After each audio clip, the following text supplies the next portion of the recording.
గుంటూరు ఓదార్పు యాత్రలో భాగంగా కొప్పరులో వైఎస్ జగన్ మాట్లాడుతున్నారు. ఇప్పుడు లైవ్ చూద్దాం. ఏం చేస్తున్నారు తల్లి కూలి అని చెప్పి అక్క చెల్లెమ్మలు నాతో అన్నారు.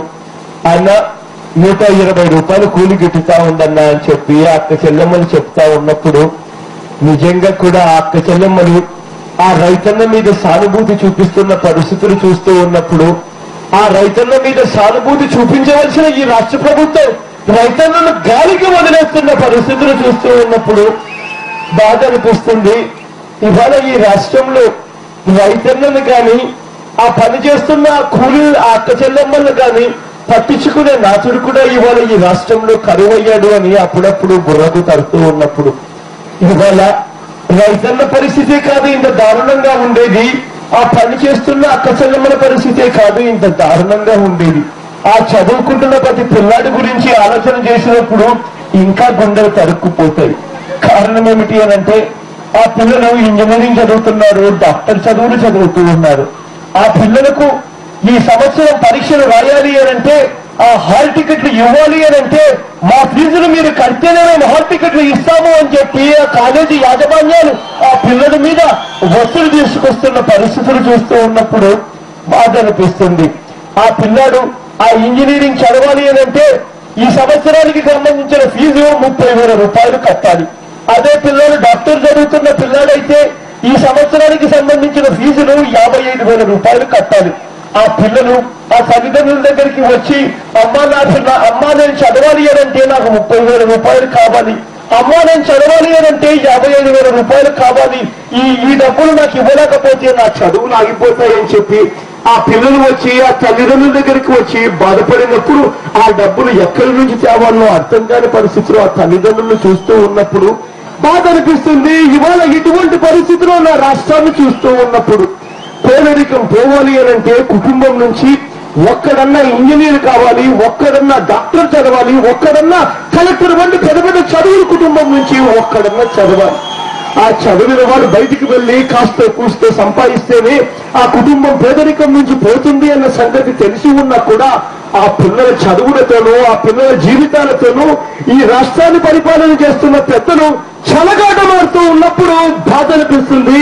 ఇటువంటి పరిస్థితుల్లో నా రాష్ట్రాన్ని చూస్తూ ఉన్నప్పుడు బాధ అనిపిస్తుంది. నిజంగా అనారోగ్యం పాలవుతున్న ఆ పేదవాడిని చూస్తూ ఉన్నప్పుడు హఠాత్తుగా ఆ పేదవాడికి గుండెపోటు వచ్చినా, హఠాత్తుగా ఆ పేదవాడికి క్యాన్సర్ వంటి పెద్ద రోగం ఏదైనా వచ్చినా, హఠాత్తుగా ఆ పేదవాడికి యాక్సిడెంట్ ఏదైనా అయితే ఆ పేదవాడు దిక్కుదోచిన పరిస్థితిలో ఉన్నప్పుడు గర్వంగా ఆ పేదవాడు 108 అనే నెంబర్ కు ఫోన్ కొట్టినప్పుడు అంటూ 20 నిమిషాల్లో ఆ పేదవాడి ఇంటికి అంబులెన్స్ వచ్చి ఆ పేదవాడిని పెద్ద హాస్పిటల్కి అయినా సరే తీసుకొని పోయి లక్షలు ఖర్చయ్యే ఆపరేషన్ అయినా కూడా ఆ పేదవాడికి ఉచితంగా చేసి ఇంటికి చిరునవ్వుతో సాగనంపాలి అని స్వప్నాన్ని చూశాడు ఆ దివంగత నేత ఆ ప్రీతమ నాయకుడు రాజశేఖర రెడ్డి గారు. ఇవాళ అదే పేదవాడి పరిస్థితి ఎలా ఉంది అనంటే ఆ పేదవాడికి యాక్సిడెంట్ అయినా, ఆ పేదవాడికి గుండెపోటు వచ్చినా, ఆ పేదవాడికి క్యాన్సర్ వంటి పెద్ద పెద్ద రోగం ఏదైనా వచ్చినప్పుడు దిక్కుదోచిన పరిస్థితిలో ఉన్న ఆ పేదవాడు ఇవాళ 108 అనే నెంబర్ కు ఫోన్ కొడితే ఇవాళ ఆ పేదవాడికి నిలబడుతున్న సమాధానాలు ఏమిటి అంటే మా అంబులెన్స్ అన్ని రిపేర్ షెడ్లలో ఉన్నాయని, మా అంబులెన్స్ కు ఢిల్లీ పోయడానికి కూడా మా దగ్గర డబ్బులు లేవని, మా వాళ్ళందరూ స్ట్రైక్ చేస్తున్నారు అన్న సమాధానాలు ఇవాళ ఆ పేదవాడికి వినపడే పరిస్థితిలో ఉంటే ఆ పేదవాడికి ఇవాళ ఫోన్ కొడితే ఆ 108కి ఆ పేదవాడి ఇంటి దగ్గరికి అంబులెన్స్ వస్తుందో రాదో కూడా అర్థం కాని పరిస్థితిలో ఆ పేదవాడు బ్రతుకుతూ ఉన్నప్పుడు బాధ అనిపిస్తుంది. ఇవాళ ఎక్కడ బాధ అనిపిస్తుంది అనంటే ఆ దివంగత నేత ఆ ప్రీతమ నాయకుడు రాజశేఖర రెడ్డి గారు మన మధ్య నుంచి వెళ్లిపోయిన తర్వాత 2.5 సంవత్సరం కావస్తా ఉంది. ఇప్పటికీ ఈ రాష్ట్ర ప్రభుత్వం కనీసం ఒక్కటంటే ఒక్క కొత్త ఇల్లు కూడా ఇవ్వలేని అద్భుతమైన పరిస్థితిలో ఈ రాష్ట్ర ప్రభుత్వాన్ని చూస్తూ ఉన్నప్పుడు బాధ అనిపిస్తుంది. ఇటువంటి పరిస్థితిలో నా రాష్ట్రాన్ని చూస్తూ ఉన్నప్పుడు, ఇంతటి దారుణమైన పరిస్థితిలో నా రాష్ట్రం ఉన్నప్పుడు కనీసం ప్రతిపక్షమన్నా ఆశగా, ప్రతిపక్షమన్నా మన తరపున పోరాటం చేస్తుందేమో అని చెప్పి ఆశగా ప్రతిపక్షం వైపు కన్నులెత్తి చూసినప్పుడు ఇవాళ మన కర్మ ఏమిటి అనంటే ఈ రాష్ట్రంలో ఎప్పుడూ కూడా కని విని ఎరగని విధంగా, ఎప్పుడూ కూడా చూడని విధంగా మొట్టమొదటిసారిగా ఇవాళ ఈ రాష్ట్రంలో ఏం జరుగుతా ఉంది అంటే అధికార పక్షము చంద్రబాబు నాయుడు గారు ఇద్దరు కూడా కలిసికట్టుగా కుమ్మక్కైన పరిస్థితులు ఇవాళ మొట్టమొదటిసారిగా ఈ రాష్ట్రంలో కనిపిస్తున్నాయి. ఇవాళ ఇద్దరు కూడా ఎంతగా కలిసికట్టుగా కుమ్మక్కయ్యారు అంటే ఇద్దరు కలిసి కోర్టుల దాకా వెళుతారు. కోర్టుల్లో ఇద్దరు కలిసి కేసులు కూడా వేస్తారు. ఒక చనిపోయిన వ్యక్తిని ఆ దివంగత నేతలు అప్రతిష్ట పాలు చేయడం కోసమని ఇద్దరు కలిసి వాళ్ళ దగ్గర ఉన్న అధికారాన్ని ఇద్దరు కలిసి పూర్తిగా దుర్వినియోగం చేస్తారు. ప్రజల సమస్యలను మాత్రం గాలికి వదిలేస్తారు. ఇద్దరు కలుస్తారు. ఇద్దరు కలిసి ఎమ్మెల్సీ ఎన్నికల్లో ఇద్దరు కలిసి లోపాయికారి సంబంధాలు పెట్టుకుని పోటీ చేస్తారు. అంతేకాదు ఇద్దరు కలుస్తారు. కలిసి ఆర్టీఐ కమిషనర్ల పదవులను ఇద్దరు కలిసి సమానంగా పంచుకుంటారు. అంతేకాదు ఇద్దరు కలుస్తారు.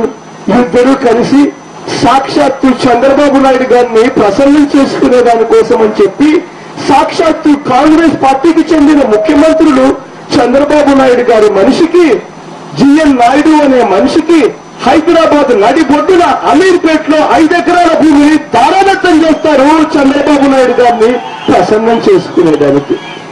ఇటువంటి పరిస్థితిలో నా రాష్ట్రాన్ని చూస్తూ ఉన్నప్పుడు, ఇటువంటి వ్యవస్థను చూస్తూ ఉన్నప్పుడు బాధ అనిపిస్తుంది. ఇవాళ వీరిద్దరూ కలిసికట్టుగా కూడా ఎంతటి నీచమైన రాజకీయాలు చేస్తున్నారు అనంటే ఈ రాష్ట్రంలో 2 పార్టీలు ఉండాలట. ఒక పార్టీ చంద్రబాబు నాయుడు గారి పార్టీ అట, మరొక పార్టీ కాంగ్రెస్ పార్టీ అట. ప్రజలకు కాంగ్రెస్ పార్టీతో విసిగెక్కినప్పుడు వాళ్ళు చంద్రబాబు నాయుడు గారికి ఓటేయాలట. మళ్ళీ చంద్రబాబు నాయుడు గారితో ప్రజలకు విసిగెక్కినప్పుడు తిరిగి కాంగ్రెస్ పార్టీకే ఓటేయాలట. 3వ పార్టీలో ఉండకూడదు అట, 3వ మనిషి ఉండకూడదు అట.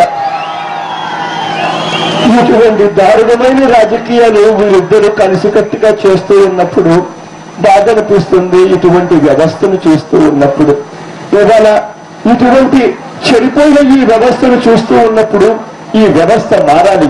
ఈ వ్యవస్థలో నిజాయితీగా ప్రతి పేదవాడి తరఫున పోరాటం చేసే మనిషి కావాలి.